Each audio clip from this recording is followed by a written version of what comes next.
Fala galera, estamos começando mais um podcast aqui, podcast Restauração. Sejam muito bem-vindos a todos vocês. E você que não é inscrito, já se inscreve aí, ativa o sino da notificação, fique por dentro de todos os vídeos aí do podcast, para você se inteirar de tudo que está acontecendo aqui.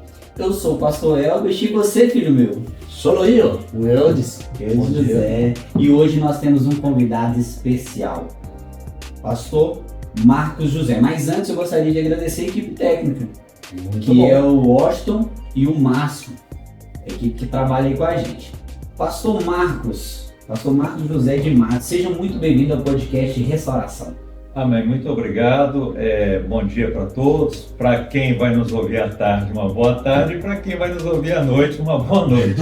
É uma honra estar aqui com vocês e conforme diz lá 1 Coríntios 10:31, quer comais, quer bebais ou façais outra coisa qualquer, fazei tudo para a glória de Deus, que esse podcast possa ser feito nesta manhã, nesta tarde, nesta noite, que seja para a glória de Jesus. Amém. Depois de ler a biografia dele aqui, eu acho que a honra é nossa, tá? Oxe, tá. E olha a biografia do pastor Marcos. Pastor desde 1984. 40 anos. Eu tava com 2 anos. Formado em bacharel em teologia. Amém. Foi pastor e diretor de seminário em Vitória do Espírito Santo. Eu gosto daquele lugar, meu pastor. Um amigo lá. Foi pastor em Minas Gerais por mais de 20 anos, professor e diretor de seminário. Foi diretor de seminário e pastor nos Estados Unidos da América. Meu sonho lá. Hoje é pastor itinerante, conferencista e diretor do Ministério Bom Samaritano de Capelania. Pastor Marcos, é uma biografia bem grande, né? Bacana. Deus que chama e capacita, né? Então Deus me deu graça para fazer essa obra, né, no Brasil e no exterior. E é um negócio assim bacana, né, que Deus chama e capacita, mas como você acabou de pregar hoje na igreja, né, a gente tem que fazer a parte da gente, né? Então eu assim coloquei na minha cabeça, quando Deus me chamou para o ministério, que se eu quisesse ser um médico, eu deveria ir para a faculdade e me preparar. Se fosse um advogado, da mesma forma. E como Deus me chamou para ser um pastor, eu resolvi ser um pastor assim, resolvi me preparar. Aí eu coloquei na minha mente, no meu coração, que eu deveria ir para uma faculdade, fazer o curso de bacharel. Não estou dizendo que Deus não usa quem não tem um curso de bacharel. Deus usa qualquer pessoa que se coloca à disposição dele. Mas eu me coloquei à disposição dele e quis ser usado de uma maneira mais qualificada, e toda a honra e toda a glória seja dada ao Senhor por essa humilde biografia que você acabou de apresentar. Generoso, né? Pastor, conta pra gente como é que foi lá em 1984, quando o senhor começou no Ministério Pastoral. Como que foi esse início? Em 1984 eu comecei a pastorear, né? Mas assim, antes de receber o título de pastor, eu já estava à frente de igrejas. Quando eu estava no seminário, Deus me deu graça de simultaneamente, né, estudar e dirigir uma congregação aqui em Belo Horizonte, no bairro Milionários, que foi uma congregação, mas que cresceu assim assustadoramente. Deus mandou um avivamento para aquela congregação. Hoje tem uma grande catedral edificada naquele bairro para a glória de Jesus, que é da Igreja Batista Shalom. E quando eu tomei a frente do ministério, aí eu fui reconhecido, né, como pastor. Eu era seminarista, aí eu fui reconhecido como pastor em 1984 em Vitória, no Espírito Santo. E é um desafio, né? A gente tem que estar preparado para duas coisas quando você é chamado para o ministério. Você tem que estar preparado para o sucesso e você tem que estar preparado para as decepções. Porque ministério não é só sucesso. Ministério tem momentos de dificuldade, de decepção. Então eu passei por esse momento, mas graças a Deus, quando eu entrei no ministério, eu já entrei sabendo que eu teria momentos de muita euforia, de muita alegria, de muito sucesso, mas teria momentos também de contestação, decepção e dificuldade. E com essa mente e na confiança de que quando Deus chama, Deus capacita e Deus assiste, eu pude prosseguir e, graças a Deus, não me arrependo de ter me entregue ao serviço pastoral. Quando a gente aceita um ministério, um chamado, eu não sei se não foi no caso do senhor, se for, a gente prossegue. A primeira pessoa que se levanta são as pessoas da família. São pais, irmãos. No caso do senhor também houve esse levante? Não, porque na verdade eu nasci num lar evangélico. Aí já facilita, né? É mais fácil. Já é bem mais fácil. E então quando eu me decidi, quando eu fui chamado por Deus para o ministério, que eu terminei o meu 2º grau, aí o pessoal falou, e agora? Você vai fazer o quê? Vai para a faculdade fazer o quê? Eu falei, mas eu estou indo para a faculdade fazer curso de bacharel em teologia. Mas por quê? Porque Deus me chamou para ser um pregador do evangelho. Mas não houve assim contestação pelo fato de que a família era uma família evangélica. Pastor, o senhor é natural de Belo Horizonte, do Espírito Santo? Conta pra gente como foi isso aí, porque o senhor foi pastor lá em 1984? Isso, como é que foi isso? O senhor nasceu onde? Eu nasci em Vitória, no Espírito Santo. Aí eu tive a experiência, nasci e cresci numa igreja tradicional e assim, falar um negócio desse as pessoas podem achar até que é brincadeira hoje. E eu comecei a encarar a minha vida cristã com muita seriedade numa igreja tradicional e Deus, na infinita graça e misericórdia dele, me batizou no Espírito Santo, me deu o dom de línguas estranhas e a igreja tradicional, não vou citar nem o nome assim, por questão de respeito, de ética, eles também são de Deus, mas na época eles não entendiam isso. Aí o pastor, os diáconos, os obreiros me chamaram e falaram, senhor, nós soubemos que você teve uma experiência. Que experiência era? Eu falei, não, eu fui batizado no Espírito Santo. E aí narrei para eles o que aconteceu. Eles, na verdade, eles não me contestaram assim, teologicamente. Eles falaram, não, essa língua que você falou e que Paulo falava, é que Paulo era um poliglota, ele falava vários idiomas. Então, essa é a língua estranha. Eu falei, mas senhores, Paulo falou bem assim, quem fala línguas estranhas, ore para que possa interpretar. Então, quando ele disse isso, ele não estava falando, quem fala grego, ore para que possa interpretar o grego. Se eu falo o grego, eu entendo o grego. Se eu falo o espanhol ou o inglês, eu não preciso de orar para Deus me dar a interpretação do que eu sei. Então, aí eu falei isso para eles, aquela língua que Paulo estava se referindo era uma língua diferente, era a língua dos anjos. Aí, resumo da ópera, eles, assim, respeitosamente pediram que eu saísse do ministério. Eles falaram que eu vou pedir a gente se retirar. Tenha. E aí eu fui para uma igreja que acreditava nos dons espirituais. Fui evangelista desta igreja, eu comecei cedo, eu comecei a minha carreira, eu fui batizado com o Espírito Santo com 16 anos de idade. E com 16 anos de idade eu comecei a pregar o evangelho. Aí fui evangelista de uma igreja e a igreja queria que eu me tornasse pastor, o pastor principal me chamou para eu quero que você seja meu auxiliar. Eu falei, pastor, deixa primeiro eu ir para o seminário, aí depois eu volto a ser seu auxiliar. Aí eu fiz o seminário e depois eu voltei para aquela igreja em Vitória, onde eu fiquei 4 anos auxiliando aquele pastor. Amém. Pastor, eu tenho assim uma vontade de ir nos Estados Unidos, dar uma passeada, mas o senhor foi diretor de seminário e pastor nos Estados Unidos. Como é que foi isso? Conta pra gente isso aí. Na verdade, as pessoas pensam assim, o pastor Marcos teve uma visão e um anjo mandou ele para os Estados Unidos para pastorear e para ser diretor de seminário. Na verdade, não foi nada disso. Eu tinha vontade sim de conhecer os Estados Unidos, porque os Estados Unidos é o berço do protestantismo moderno. Então eu tinha essa vontade no meu coração.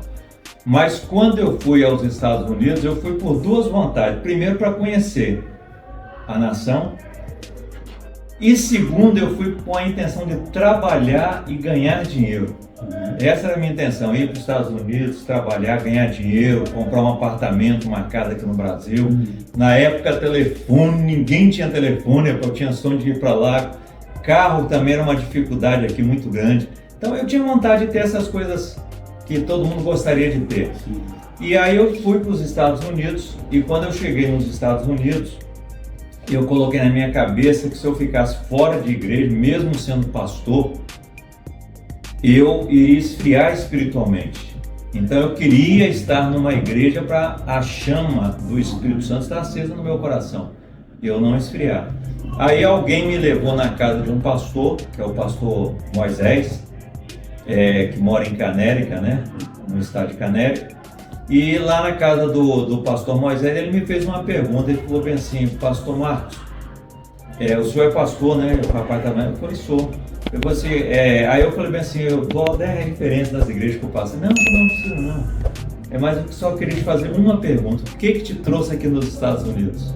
Aí quando ele me fez essa pergunta, eu pensei comigo: se eu responder para ele que a minha intenção aqui é ganhar dinheiro, ele vai achar que eu sou um mercenário. Né? Mas a minha intenção não era ganhar dinheiro no ministério, era ganhar dinheiro trabalhando secularmente.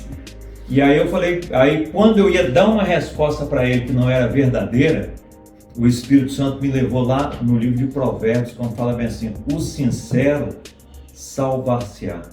Aí o Espírito Santo falou bem assim: fale a verdade. Aí eu falei: pastor, eu vou falar a verdade. Eu vim aqui para ganhar dinheiro, trabalhar secularmente e ganhar dinheiro. Aí ele olhou sério para mim e falou assim: eu não te recebo como membro da minha igreja. Aí ele falou assim: eu só te recebo se você aceitar ser o meu pastor auxiliar, pela sua sinceridade. Aí eu já entrei nos Estados Unidos, já pastoreando como pastor auxiliar. E nessa igreja nós criamos um seminário chamado Alfa e Ômega, a qual eu pude ser o diretor desse seminário. Mas também trabalhei secularmente, né? Eu fazia full time, que é um tempo integral fora da igreja, e part time, que é, né, um meio expediente na igreja. Mas o ministério foi crescendo, aí o pastor me chamou no cantão e comecei: a partir de hoje você vai fazer lá fora part time, meio expediente lá fora, e aqui dentro você vai fazer full time. Eu quero você tempo integral na igreja. E foi assim que aconteceu lá na América. Hoje o senhor é pastor itinerante, né? Conferencista. Quais são os desafios para esse momento? Na verdade, eu parei de pastorear, né, alguns anos atrás, mas as pessoas pensavam: o senhor parou de pastorear porque o senhor já estava aposentado pelo INSS. Não estava. Eu parei de pastorear e fui conselheiro tutelar dessa cidade de Contagem durante 5 anos, então tinha um salário, né? Mas depois de 5 anos eu não estava nem pastoreando, né? Não estava recebendo honorários através do Ministério Pastoral e nem estava recebendo honorário fora. E só pregando nas igrejas, recebendo convites. Mas eu queria falar para vocês o seguinte, rapaz: que Deus nunca me desamparou. Mas nunca.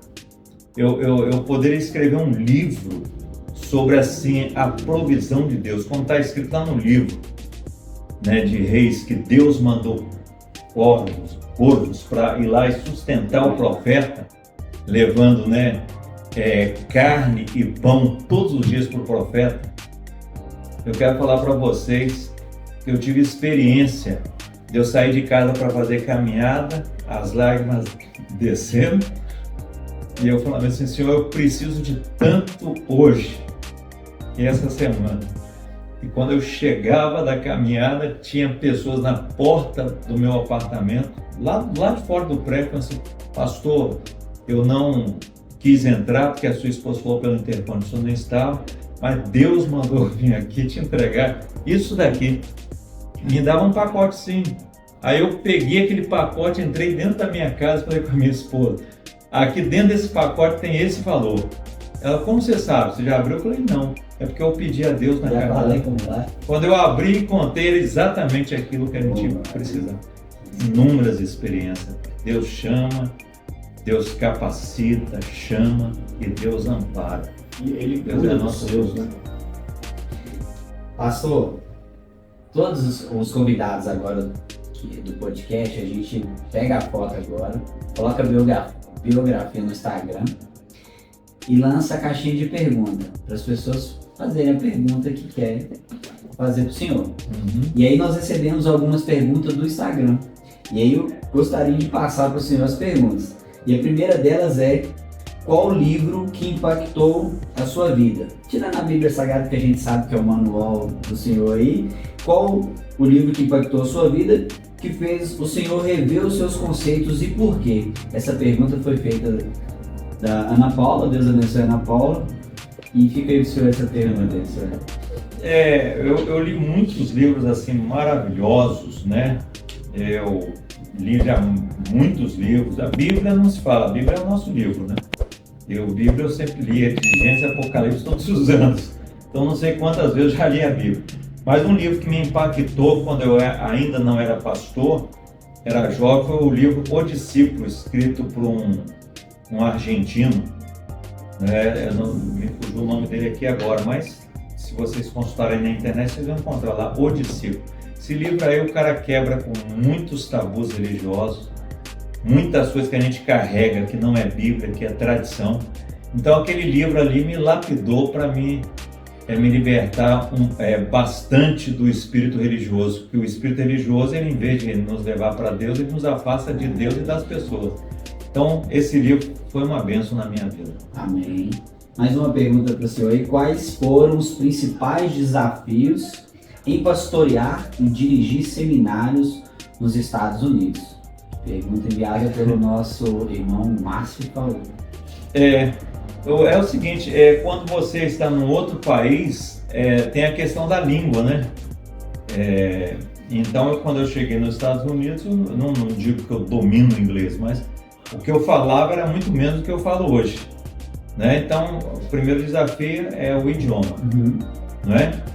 E o segundo desafio são costumes diferentes, até dos brasileiros. Quando eu cheguei lá nos Estados Unidos, os brasileiros falavam assim comigo: aqui é o seguinte, aí eles falaram assim comigo: o senhor é pastor lá no Brasil, o senhor acaba de almoçar lá no Brasil e o senhor vai comer uma sobremesa, aqui o senhor vai almoçar, o senhor vai comer sobremesa, mas depois o senhor vai lá para a cozinha lavar o seu prato junto com a gente.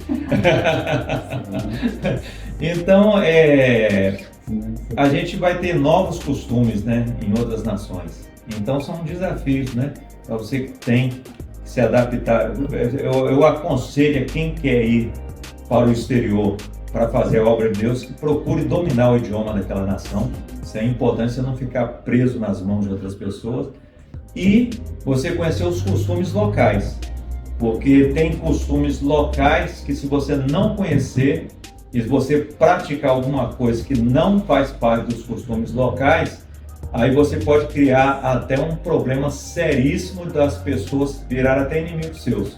Então é por isso que eu aconselho também a quem quer ir para o exterior para fazer obra de Deus e não para passear, conheça o idioma e faça um curso, né, que pode ser oferecido pela Jocum e por outros ministérios, chamado Transcultural, para você conhecer a cultura local daquela nação.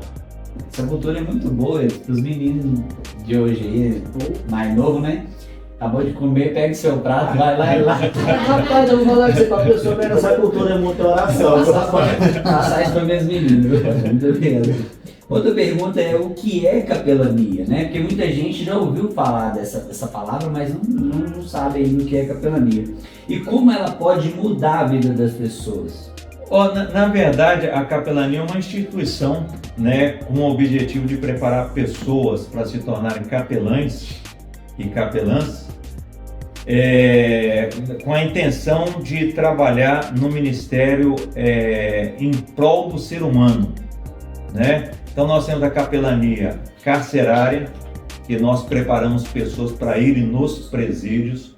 Tem igrejas, inclusive aqui do Evangelho Quadrangular, aqui de Contagem, que já me convidaram para ir lá ministrar o curso de capelania, porque eu pastor, como assim, pastor, eu preciso do senhor aqui, porque o pessoal faz um trabalho na penitenciária, e lá na penitenciária eles pediram que esse grupo fizesse um curso para poder fazer um trabalho aqui mais bem qualificado. Então, esse Ministério da Capelania prepara pessoas para o Ministério da Capelania hospitalar, carcerária, a capelania escolar, a capelania social e hospitalar.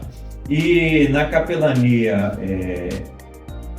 escolar, eu tive o privilégio de ser um capelão no Colégio Batista aqui da Floresta. Sim. Então, por alguns anos eu estive lá como capelão daquela escola e foi uma benção. Conceituado. Conceituado. Mais uma pergunta, pastor, do Instagram também. Se você fosse dizer um tema que a igreja não gosta de ouvir, qual seria esse tema? É porque tem alguns temas que é bem polêmico, né? A igreja não gosta muito de ouvir. Se eu fosse lhe dizer qual que sou? As duas coisas mais difíceis do cristianismo, aí é no geral, para as pessoas evangélicas e não evangélicas, chama-se dízimo. Esse é o principal. Dízimo. As pessoas têm muita dificuldade, as não evangélicas, de virem para um meio evangélico por causa do dízimo. Se Deus não entrar mesmo no coração da pessoa, a pessoa não vem.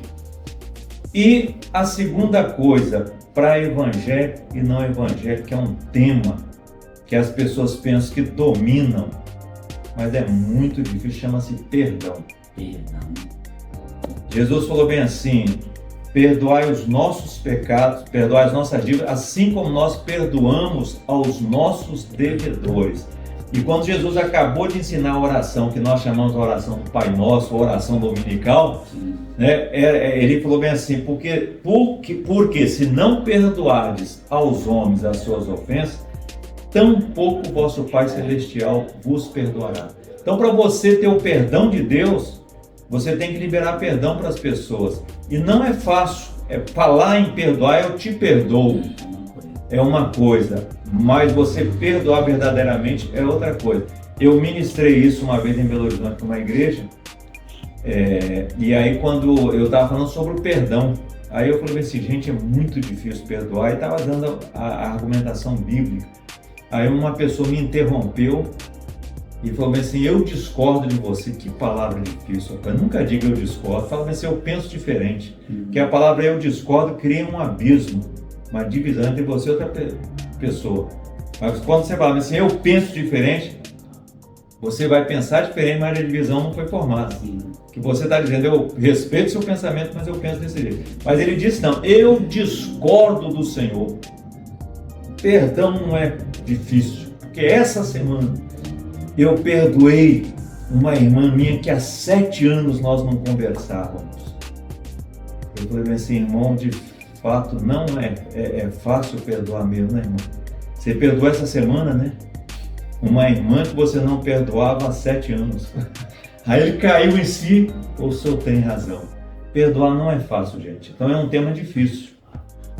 Hoje em dia está tendo o tal do famoso, vamos falar de crente, que é o crente Nutella. Fala: olha, eu vou falar com você, eu te perdoo, cara, mas é o seguinte, não fica perto de mim, não. Você fala, eu te perdoo, mas se você errar uma nota, vamos falar do robô, a gente arrebenta a guitarra na cabeça. Então o perdão superficial hoje está muito desmascarado no âmbito evangélico, em todos os lugares. E eu te perdoo, mas não te aceito. O povo confunde aceitação com perdão. E outra coisa, né? Quando você põe um condicional, eu te perdoo, mas aí, meu amigo, você não perdoa. Que no perdão não tem o condicional. É de modo incondicional. Mas só tem mais uma pergunta aqui, que é e essa pergunta é forte: qual foi a decisão mais importante que o senhor tomou até hoje? Rapaz, a decisão mais importante que eu tomei até hoje, eu vou ainda aumentar essa perguntinha. E se o senhor, se voltasse no túnel do tempo, nesse dia, o senhor tomaria a mesma decisão? Eu diria que sim.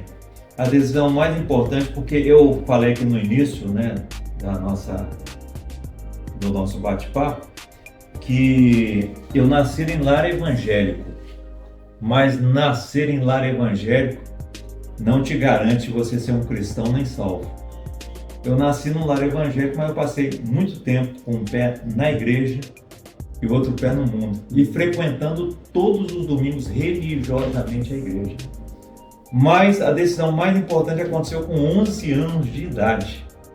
Eu fui ouvir um pastor do Rio de Janeiro que foi pregar numa igreja em Vitória, no Espírito Santo, e quando esse pastor...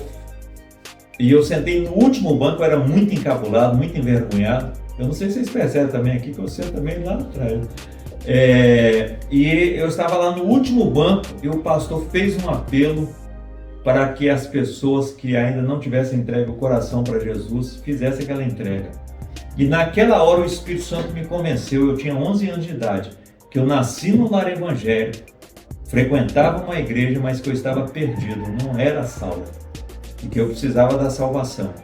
Aí naquele dia, com 11 anos de idade, eu entreguei minha vida para Jesus.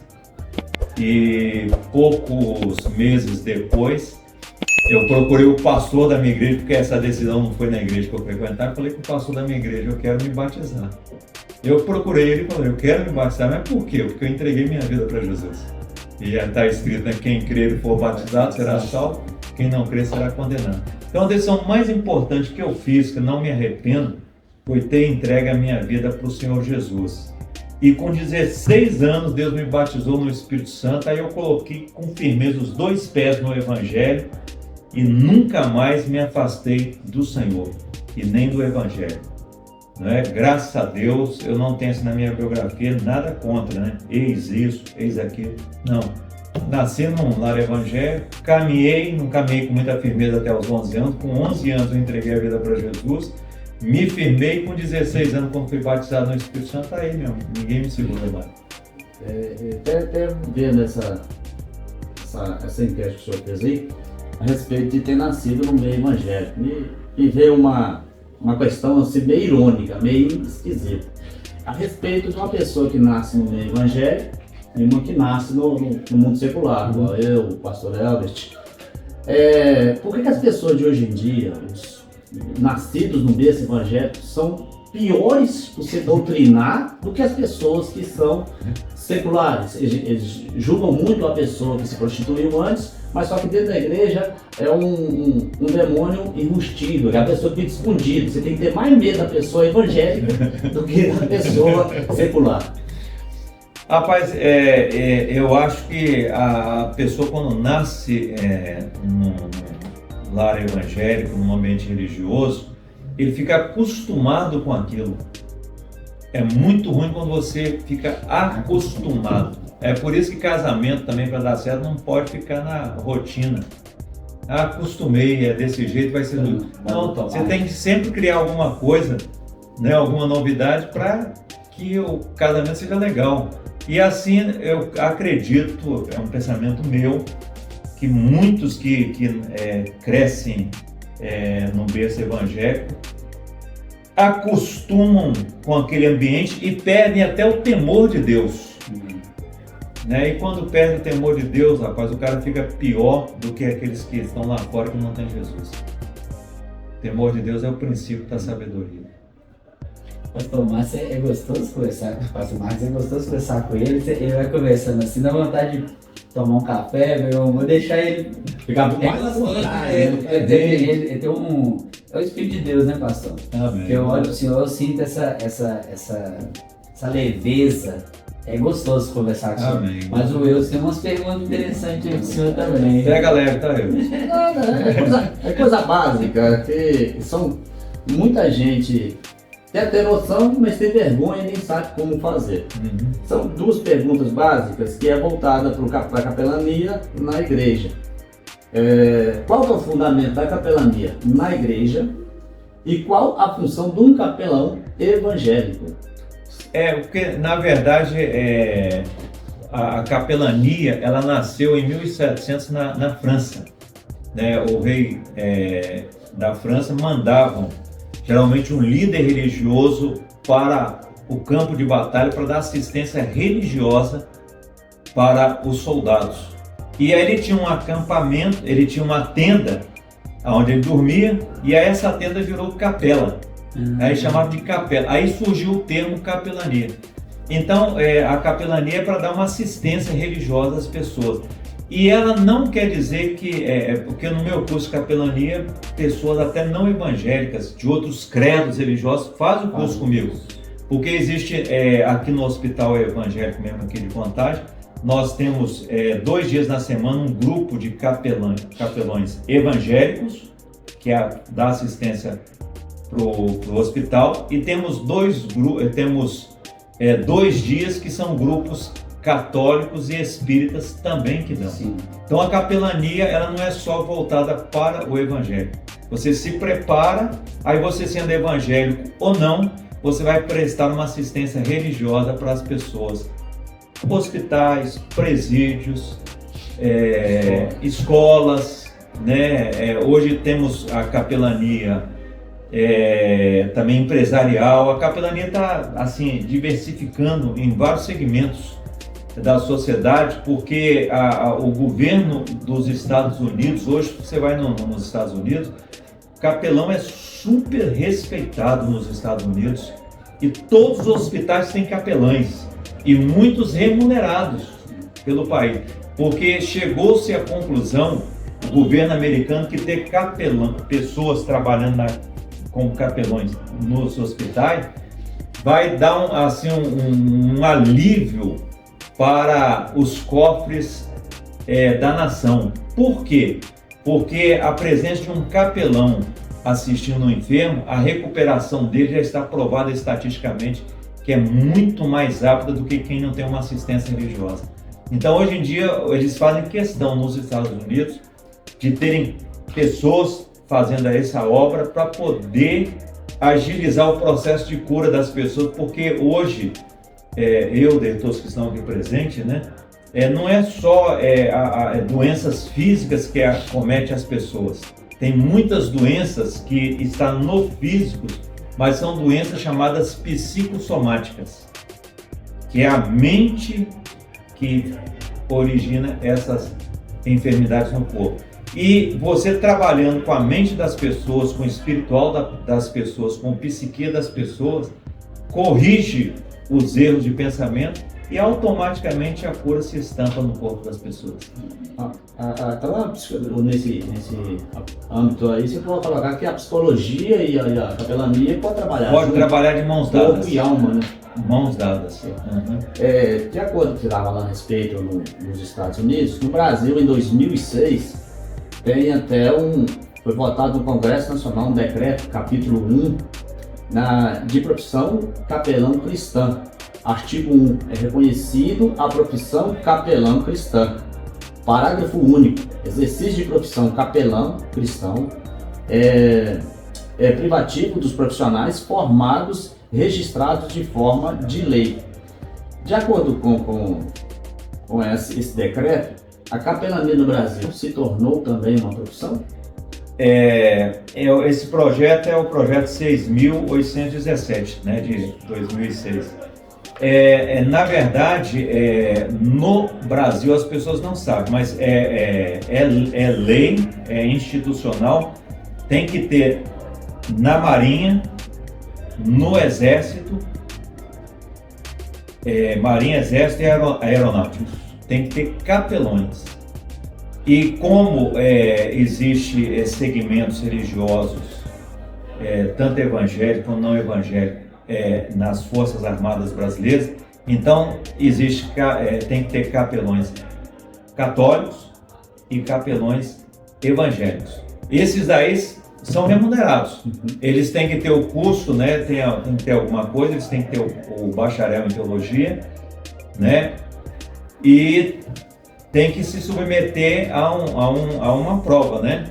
A um concurso. Aí, se forem aprovados, o cara vai ficar bem na fita demais, gente. Porque o salário é mais de R$30 mil e o cara vai fazer uma coisa que gosta, ajudar o próximo, né?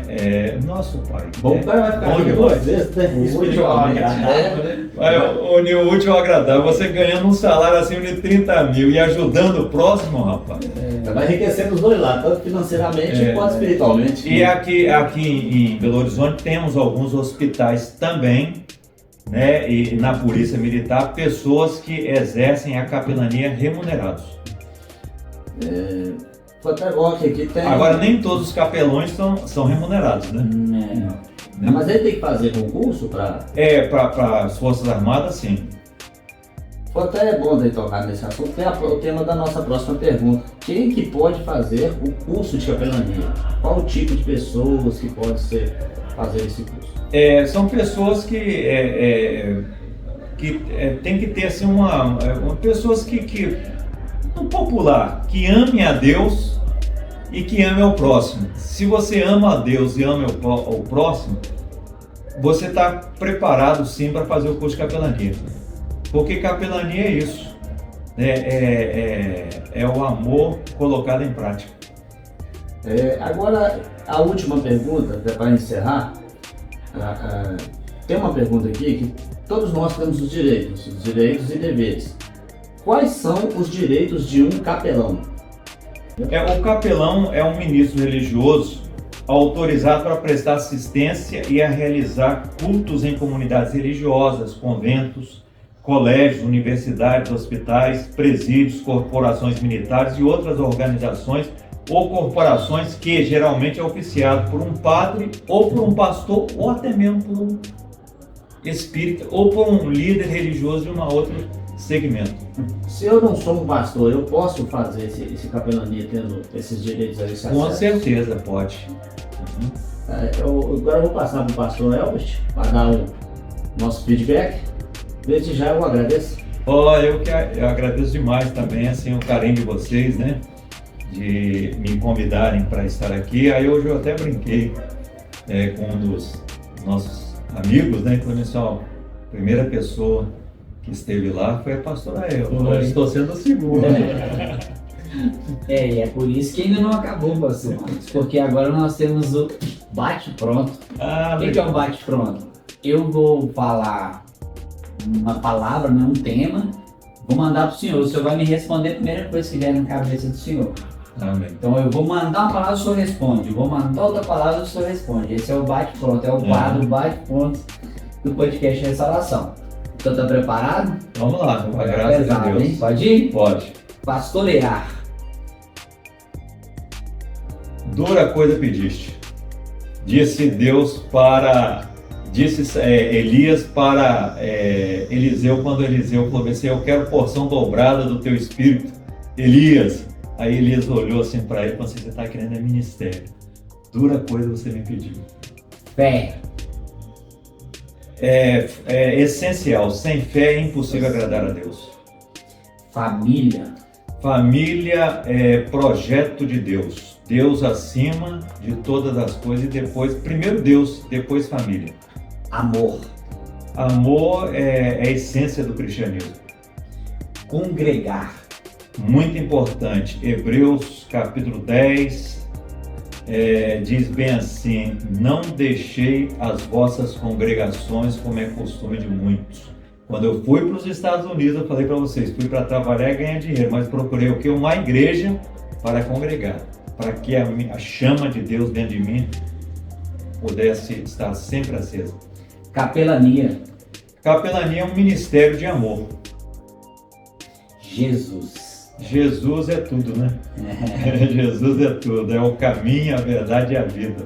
Ninguém chega ao Pai senão por Jesus. Tá vendo? Não foi tão difícil aí, mas pastor, então eu queria pedir ao senhor agora que deixasse um recado para quem vai nos assistir, né, esse podcast, um recado que vem do seu coração, aquilo que o senhor quiser falar para quem vai nos assistir. O senhor pode falar para essa pessoa, mandar um recado agora vindo do seu coração. Amém. Um escritor russo, ele disse há alguns anos atrás, ele falou assim: o coração do homem foi feito com um vazio do tamanho de Deus. O que esse escritor russo quis falar, queria dizer com essa expressão: o coração do homem foi feito com um vazio do tamanho de Deus. Ele quis dizer que se o vazio é do tamanho de Deus, o sexo não consegue preencher esse vazio. Posição social, cultura, dinheiro, popularidade, nada consegue preencher esse vazio. Se o vazio é do tamanho de Deus, só Deus pode preencher esse vazio. Aí quando Deus preenche esse vazio, aí você se estabiliza, você se torna uma pessoa plena. Então, o conselho que eu dou para você: se você está com o coração aí com um vazio do tamanho de Deus, meu amigo, peça a Deus para entrar no teu coração agora, aí onde você está. Mas como é que eu faço, pastor? Você fala assim: ó Deus, eu creio em Ti, eu preciso de Ti, e eu abro o meu coração para receber a Jesus, o Teu Filho, como meu Senhor e Salvador para sempre. Que Deus abençoe você e que o seu coração seja preenchido com a presença dEle. Amém. Pastor Marcos, nós gostaríamos de agradecer ao Senhor, porque de pronto, quando eu fiz o convite para o senhor aceitou. Obrigado por esse tempo, né, precioso que nós tivemos aqui. Que Deus abençoe a vida do senhor, abençoe a casa do senhor, o seu ministério. Eu sou um amigo que nós fizemos aqui já e eu tenho prazer de conversar com o senhor. Amém. E gostaríamos de agradecer ao senhor por essa participação, por estar aqui conosco nessa gravação. Amém. Eu, como falei no início, né, me sinto honrado demais com esse convite, né, e espero que tudo que foi feito aqui, eu e o pastor Elber oramos antes, né, e até citamos, né, 1 Coríntios capítulo 10, versículo 31, que diz: quer comais, quer bebais ou façais outra coisa qualquer, fazei tudo para a glória de Deus. Então que esse podcast, as vossas vidas, sejam sempre para a glória de Deus. Amém. Amém. Considerações finais, Eudes? Não, no momento não, eu fiquei até assim, surpreso pela iniciativa, umas coisas que eu não sabia, mas são coisas que agregam conhecimento na gente. E cada dia de mais a gente tem a aprender a respeito da capelania, a respeito do pastoreio, que não crie mais barreiras sobre as nossas vidas. Alguma igreja, algum ministério estiver interessado que a gente dê o curso de capelania, o nosso ministério chama-se Bom Samaritano, já formamos mais de 500 capelães aqui em Contagem, em Minas. Então, se alguém quiser entrar em contato conosco, né, como já foi dito aqui, meu nome é Marcos José de Matos e o nosso telefone, né, é o 031 997 196785. Teremos imenso prazer de atender a sua igreja, o seu ministério e de estar preparando pessoas para esse trabalho tão importante da capelania. Obrigado. Então tá aí, pastor Marcos foi o nosso convidado de hoje. Você que está acompanhando a gente aí, fique por dentro, nós vamos ter vários convidados aí, bem legais aí, para poder trazer para vocês. Nós vamos ficar por aqui, nós agradecemos a presença de vocês, mas não antes sem a bênção do Senhor, né, pastor Marcos? Amém. Que Deus abençoe a sua casa, a sua Amém. família, abençoe todos os seus projetos, seus sonhos. Que Deus seja por você e com você. A bênção do Senhor esteja sobre o seu lar. Deus abençoe a sua vida em nome de Jesus. Amém. Amém. E amém.